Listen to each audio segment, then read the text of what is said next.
Hello everyone. आज हम discuss करेंगे सेल के बारे में। तो स्टार्ट करते हैं इस चैप्टर से जिसका नाम है सेल। सेल को बेसिकली क्या बोला जाता है? The basic unit of life. Basic unit of life क्या है? बेसिक यूनिट ऑफ लाइफ का मतलब है कि लाइफ की सबसे बेसिक यूनिट, जहाँ से लाइफ स्टार्ट होती है। और आपको पता है लाइफ स्टार्ट होती है सिंगल सेल से, जिसको हम जायगोट बोलते हैं। किसी भी लिविंग बीइंग में जो आपकी लाइफ स्टार्ट होती है वो होती है सिंगल सेल से, जिसको हम जायगोट बोलते हैं। तो अब हम इसके बारे में डिस्कस करते हैं। जो इसकी डेफिनेशन है, a cell is the structural and functional unit of living being. Cell हर लिविंग बीइंग की, जो भी लिविंग बीइंग है, उनकी basic structural functional genetical unit of life है।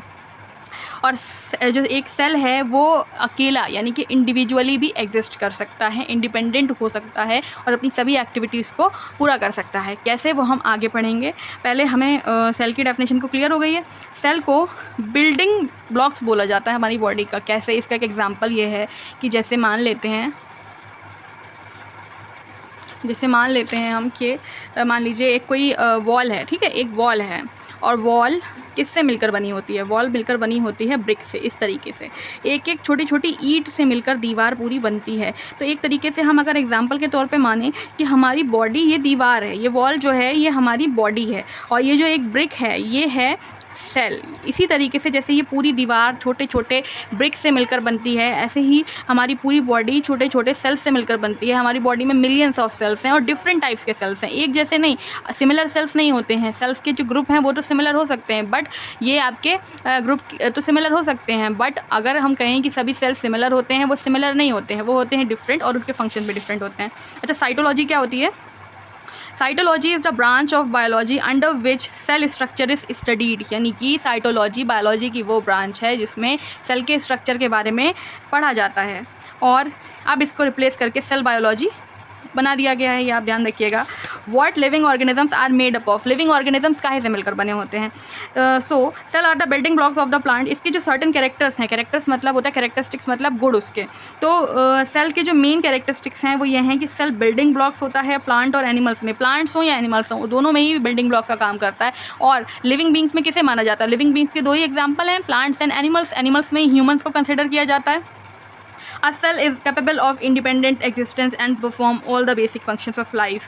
जो सेल है वो मैंने अभी आपको बताया था इंडिविजुअली इंडिपेंडेंट एग्जिस्ट कर सकता है और अपनी बॉडी के सभी बेसिक फंक्शन और एक्टिविटीज़ को परफॉर्म कर सकता है। हर ऑर्गेनिज्म अपनी लाइफ को as a single cell start करता है और हर सेल का अपना एक लाइफ स्पैन होता है। उतने टाइम तक ही वो जीवित रहता है, उसके बाद वो रिप्लेस होकर के नए सेल में फॉर्म हो जाता है। यहाँ से आपको क्लियर हो गया होगा। सेल का जो बेसिक डायग्राम है वो देख लीजिए।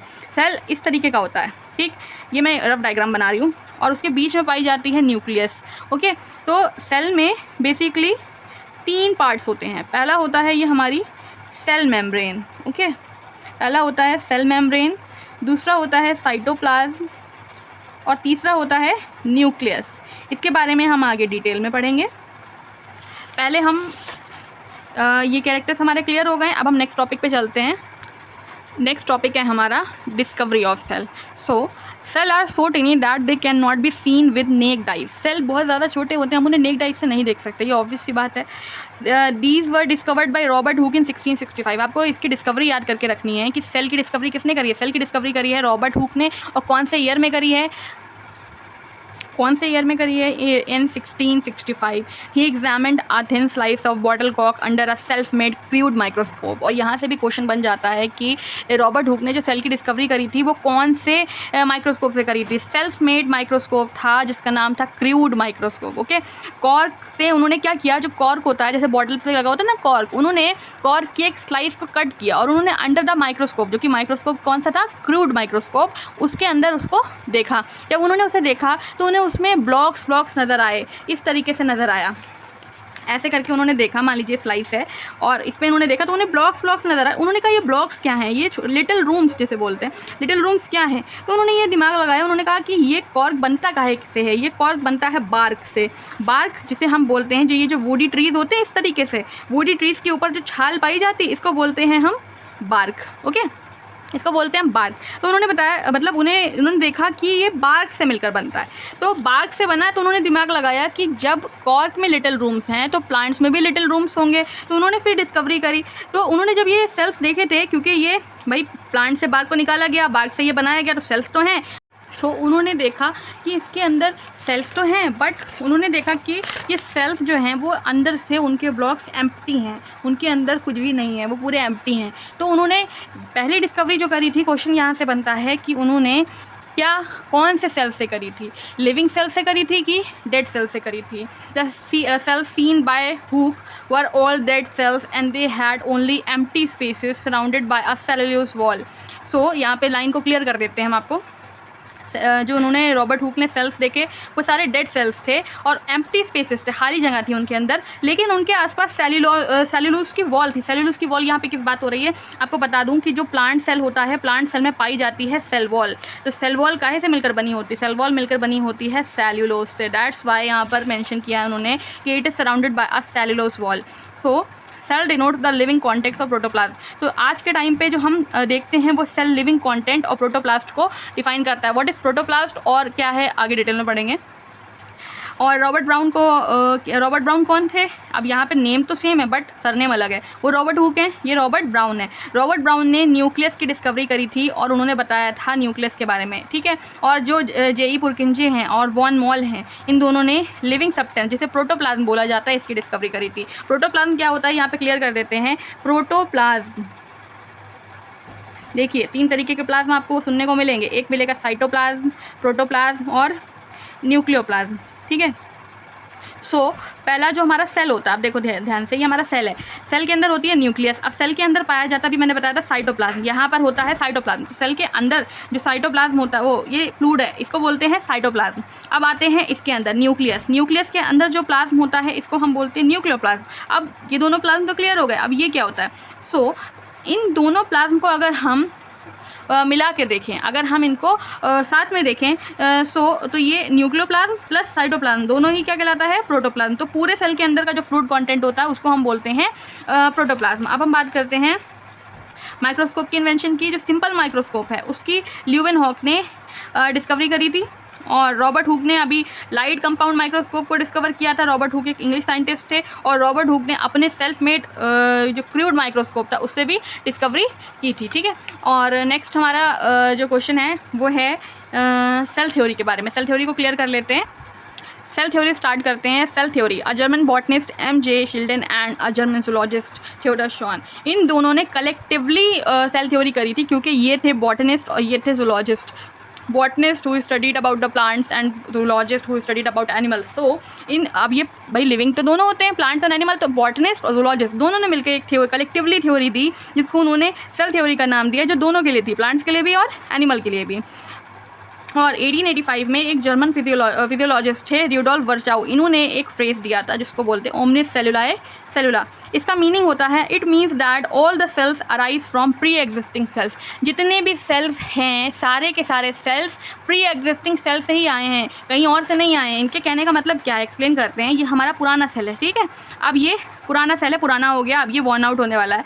सो ये क्या करता है, अपने आप को न्यूक्लियस और अपना सेल को यूँ डिवाइड करने की कोशिश करता है और डिवाइड होते होते ये दो डॉटर सेल्स में डिवाइड हो जाता है। तो ये जो 2 नए सेल्स आए हैं ये आए तो पुराने सेल से ही हैं, मदर सेल से ही हैं। तो ये ट्रेस यहाँ पर आपको एक्सप्लेन करने को मिलेगा। देखिए, all the cells arise from the pre existing cells. जितने भी सेल्स हैं वो अराइज करते हैं प्री एग्जिस्टिंग सेल, यानी कि जो पहले से एग्जिस्ट कर रहे हैं उन सेल्स से एग्जिस्ट करते हैं। ये प्रिंसिपल उठा करके सेल थ्योरी में ऐड कर दिया गया क्योंकि ये सही था। साइलेंट फीचर्स क्या है? Cell is the basic unit of life, cell is the basic unit of structural unit of plants and animal, cell is the basic unit of function as well as metabolic reaction take place inside the cell. Cell basic unit है, सारे functions करता है। Cell के अंदर जो भी metabolic reactions होती हैं उसको कंट्रोल करता है। सेल एक हेरिडिटी मटेरियल भी है क्योंकि ये न्यूक्लियस के अंदर DNA होता है और न्यूक्लियस के अंदर DNA होने की वजह से वही हेरिडिटी मटेरियल को आगे कैरी करता है। जितने भी लिविंग सेल्स हैं वो सब प्री एग्जिस्टिंग सेल्स से आए हैं, ये आपको यहाँ से देखने को मिलेगा, ठीक है। एक्सेप्शंस क्या है सेल थ्योरी? एक्सेप्शंस मतलब जिन पे ये सेल थ्योरी एप्लीकेबल नहीं होती है वो कौन है? अब आप ध्यान से देखिए, viruses, bacteria, blue green algae, okay, some mould fungi. इसके बारे में अब डिटेल में पढ़ते हैं। Okay, let's start with exception to cell theory. Cell theory किन किन स्पीशीज़ पे या किन किन पर अप्लाई नहीं होती है। So viruses are not self, viruses self नहीं होते हैं। सो सेल थ्योरी तो सिर्फ सेल्फ के लिए है, तो इस पर तो अप्लाइड होगी नहीं, क्योंकि ये न्यूक्लियो प्रोटीन पार्टिकल्स होते हैं। इनके अंदर न्यूक्लिक एसिड मॉलिक्यूल्स भी होते हैं प्रोटीन कोटेड, लेकिन वायरसेस के अंदर न्यूक्लियस नहीं होती, ना ही साइटोप्लाज्म होता है, ना ही एंजाइम्स होते हैं, ना ही अपने आप को मल्टीप्लाई कर सकते हैं, मीन्स ना अपने आप को मल्टीपल डिवीज़न कर सकते हैं। बैक्टीरिया और ब्लू ग्रीन एल्गी ये भी ट्रू सेल्फ नहीं है, इनमें भी न्यूक्लियस नहीं होती है। That's why they are except to cell theory. Some mould fungi, इनमें भी प्रोटोप्लाज्म नहीं होता, लेकिन इसमें बहुत सारी न्यूक्लियाई होती है। Okay, let's come to the next topic. So cells number and shape. Cells have numerous, they are cells numbers में अगर हम देखें तो सेल्स मेनली नंबर के अकॉर्डिंग 2 टाइप्स के होते हैं, यूनिसेलुलर एंड मल्टीसेलुलर। यूनिसेलुलर वो ऑर्गेनिजम्स होते हैं जिनकी बॉडी सिर्फ सिंगल सेल से मिलकर बनी होती है। मल्टीसेलुलर वो ऑर्गेनिजम्स होते हैं जिनकी बॉडी बहुत सारे सेल से मिलकर बनी होती है, are made up of several cells. Okay, unicellular के एग्जांपल्स अगर हम देखें तो हमारा paramecium, amoeba, chlamydomonas, euglena, yeast, ये सारे यूनिसेलुलर ऑर्गेनिजम्स हैं। और मल्टी सेलुलर ऑर्गेनिजम्स को अगर हम देखें तो उनके अंदर बहुत सारे सेल्स होते हैं। Animals as well as humans are made up of billions of cells. और जितने भी आपके मल्टी सेलुलर ऑर्गेनिजम्स हैं ये डेवलप हमेशा एक सिंगल सेल से हुए, जिसका नाम जायगॉट है। ये मैंने आपको बताया था कि जितने भी लिविंग ऑर्गेनिजम्स हैं और जो मल्टी सेलुलर ऑर्गेनिजम्स हैं वो सारे के सारे आपके एक सिंगल सेल से ही फॉर्म्ड हुए हैं, जिसका नाम है zygote. Okay, so cell how small और लार्ज दे आर, कितने स्मॉल और लार्ज होते हैं, तो आपको इसमें मेनली ये नाम याद रखना है कि सबसे स्मॉलेस्ट सेल होता है mycoplasma. What? Mycoplasma, and that measuring is 0.1 to 0.15 micron in diameter. और सबसे लॉन्गेस्ट सेल जो है हमारी बॉडी का वो नर्व सेल होता है, जिसको हम न्यूरॉन भी बोलते हैं। ओके, इसकी लेंथ, इसकी मेजरिंग होती है 1 मीटर लेंथ में। और सबसे लार्जेस्ट सेल, ये क्वेश्चन यहाँ से बन जाते हैं, स्मॉलेस्ट, लॉन्गेस्ट, ये जो नेमिंग चीज़ें आपको ध्यान रखनी पड़ेंगी। फिर largest cell ostrich egg, 170 to 135 mm in diameter. So how cells and how different they are, cell का शेप और वो कितने डिफरेंट होते हैं। तो यहाँ पर हम देखें सेल अलग अलग शेप के होते हैं भाई। आपके लिवर सेल्स पॉलीगनल हो गए, बोन सेल्स आपके क्यूबॉइडल होते हैं, स्ट्रेटेड मसल सेल्स आपके सिलेंड्रिकल होते हैं, स्मूथ मसल सेल आपके स्पिंडल शेप के होते हैं। Cells according to their types ये इसका शेप अलग अलग वेरी कर सकता है। Okay, let's come to the next topic. अच्छा, यहाँ पे हम लोग शेप देख लेते हैं डायग्राम के थ्रू। यहाँ पे आप इन डायग्राम्स में शेप्स देख सकते हो, जैसे कि हमारा डायग्राम है स्पर्म, ह्यूमन स्पर्म, उसका शेप अलग है। पैरामीशियम जो कि यूनिसेलुलर होता है उसका डायग्राम आप देखो, उसका शेप अलग है। अमीबा का अलग है। ये नर्व सेल जिसकी इसको न्यूरॉन भी बोलते हैं, और इसकी डायग्राम का जो वीडियो है मेरे चैनल पे शॉर्ट्स में अपलोडेड है, आप देख सकते हो कि हाउ टू ड्रॉ न्यूरॉन। और यहाँ पर हमारा बहुत सारे सेल्स हैं, ल्यूकोसाइट है, फैट सेल्स है, लिवर सेल्स हैं, जाइलम एलिमेंट जो कि प्लांट सेल्स में पाए जाते हैं, ये वो हैं।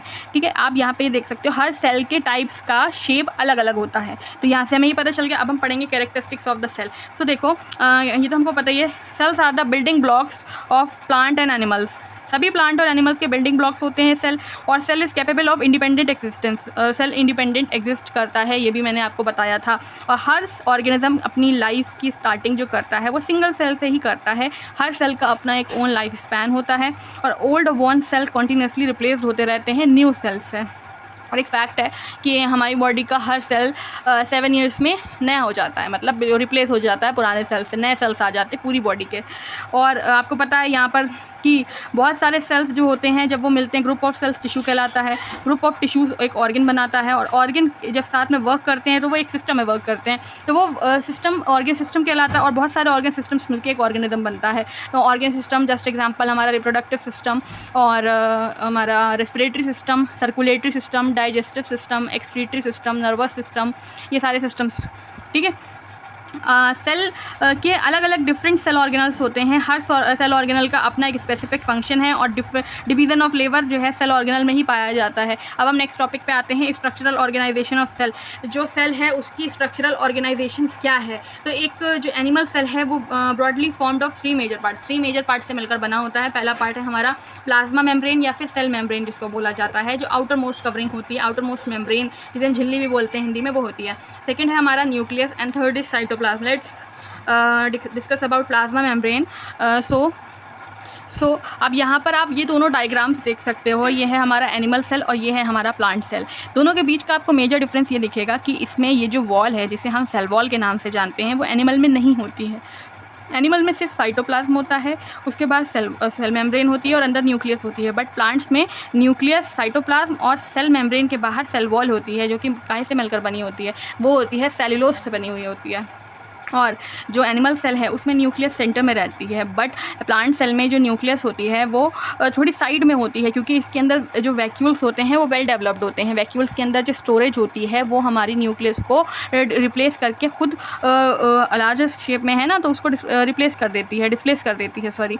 सो ये दोनों के बीच में डिफरेंस है। अब सेल ऑर्गेनल्स क्या होते हैं, जैसे कि न्यूक्लियस है, न्यूक्लियस के बाहर ये एंडोप्लाज्मिक रेटिकुलम है, और ये माइटोकॉन्ड्रिया है, ये साइटोप्लाज्म है, गोल्गी अपरेटस है, ठीक है, सेंट्रियोल्स हैं। सेंट्रियोल्स प्लांट सेल में एब्सेंट रहते हैं, इसके बारे में और डिस्कस करेंगे। अभी हम जो नेक्स्ट टॉपिक आएगा सेल ऑर्गेनल को वेल डिफाइन करके, वो हम पढ़ेंगे। सो प्लाज्मा मेम्ब्रेन और सेल मेम्ब्रेन के बारे में पढ़ते हैं। सेल मेम्ब्रेन या plasma membrane outer most covering होती है किसी भी सेल की, बाहर के इन्वायरमेंट से अंदर के कंटेंट को सेपरेट करने का काम करती है। और हर सेल के बाहर एक एक्सट्रीमली थिन, बहुत ज़्यादा पतली एक मेम्ब्रेन होती है, जो कि इलास्टिक होती है और सिलेक्टिवली परमिएबल होती है। What is selectively permeable? Selectively permeable मतलब होता है कि वो अपने अंदर सिर्फ कुछ सिलेक्टिव चीज़ों को ही आने के लिए अलाउड करती है, अदरवाइज कुछ अलाउड नहीं करती है। Selectively material just like food particles या वाटर या एंजाइम्स और अंदर का वेस्ट मटेरियल बाहर जाने के लिए उन पोर्स का यूज़ करती है, तो ये सिलेक्टिवली परमेबल होती है, कुछ सिलेक्टिव चीज़ों के लिए ही ओपन होती है। It's measuring about 7 to 10 nanometre thick होती है, और and can be seen only the under electron microscope. जब हम सेल को नेक्ड आई से नहीं देख सकते, तो सेल मेम्ब्रेन को तो देख ही नहीं सकते, और इसे हम सिर्फ इलेक्ट्रॉन माइक्रोस्कोप से ही देख सकते हैं। ये काहे से मिलकर बनी होती है? ये होती है लिपिड और प्रोटीन से मिलकर बनी होती है, इसे हम साइटोप्लाज्म से सेपरेट नहीं कर सकते हैं। ओके, सो अब हम बात करते हैं कि अच्छा, यहाँ पे ये क्लियर रखिएगा दिमाग में कि जो सेल मेम्ब्रेन है वो लिपिड और प्रोटीन से मिलकर बनी होती है, और सेल वॉल हमारी सेल्यूलोज से मिलकर बनी होती है। फंक्शन क्या है?